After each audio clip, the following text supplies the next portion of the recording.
अपने इस कीमती वक्त को सर्फ करके हमारी बात को सुनने के लिए वो हाजिर हुए। मैं आप सबका बहुत बहुत शुक्रिया अदा करता हूं।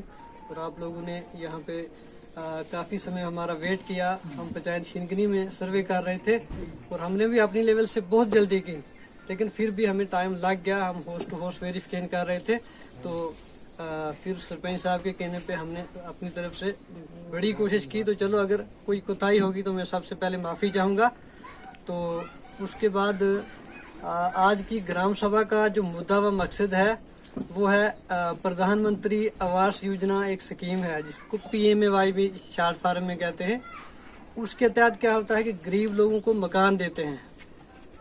प्रधानमंत्री PMAY एक स्कीम है, उसके तहत गरीबों को मकान देते हैं।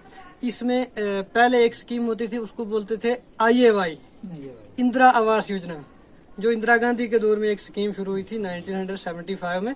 तो उस स्कीम के तहत क्या होता था कि उस स्कीम में हार्डली पंचायत में एक मकान आता था या 2 आता था, यानी टारगेट उसका बहुत कम था। लेकिन क्या हुआ कि जब PMAY की स्कीम शुरू हुई तो इसमें हमारा टारगेट भी अच्छा आया। मैक्सिमम ST और SC को आज से पहले कई जगहों पे 100% टारगेट भी मिला। मसला ये था कि उसमें जो थी सेक्स सर्वे 2011 ही मानी जाती थी। ऑथेंटिकेशन बेनिफिशरीज की जो सिलेक्शन होती थी वो कहाँ होती थी, सिर्फ 2011 की सर्वे के मुताबिक।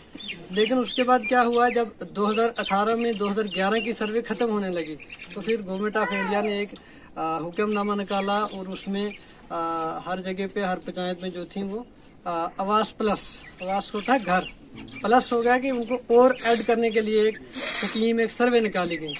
इसी स्कीम के तहत उस सर्वे में क्या हुआ कि उस टाइम हर जगह पे कंसर्न जो एम्प्लॉइज थे या PRIs थे या कुछ भी थे, तो हर ब्लॉक की हर पंचायत में जो थी वो सर्वे की गई। तो इसी तरह से आपकी पंचायत में भी वो सर्वे हुई है। तो आज